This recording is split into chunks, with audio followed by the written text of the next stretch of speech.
បងទឹកបបរបន្លែនេះយើងអាចលាយជាមួយទឹកដោះគោរាវផ្អែមនិងទឹកដោះគោរាវសាបបាន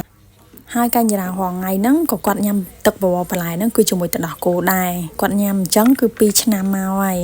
ហើយចំពោះទឹកដោះគោវិញគឺគាត់ប្រើប្រភេទសាបកន្លងមកទឹកដោះគោដែលគាត់ញ៉ាំជាប្រចាំហ្នឹងគឺខ្ញុំតែងតែរើសប្រភេទសាបឲ្យគាត់ខ្ញុំអត់រើសប្រភេទផ្អែមទេទឹកដោះគោលាយជាមួយទឹកបបរបន្លែទៅវាចេញជាតិផ្អែមឡំពីបន្លែយើងចេញពីល្ពៅហើយក្លិនឈ្ងុយពីគ្រាប់ធញ្ញជាតិមក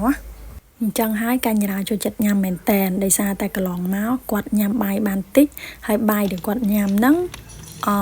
អត់សូវមានទឹកសឡទេគាត់ចូលចិត្តញ៉ាំរបៀបค็មខ្វះអញ្ចឹងមានតែធ្វើវិធីហ្នឹងដើម្បីបន្ថែមវីតាមីនឲ្យគាត់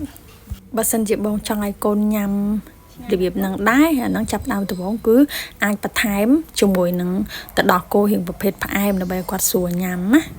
អំឡុងពេលនៃការចាប់ដើមដំបូងមិនបាច់ដាក់ច្រើនពេកទេដាក់បរិមាណតិចតួចសមល្មមបានហើយដើម្បី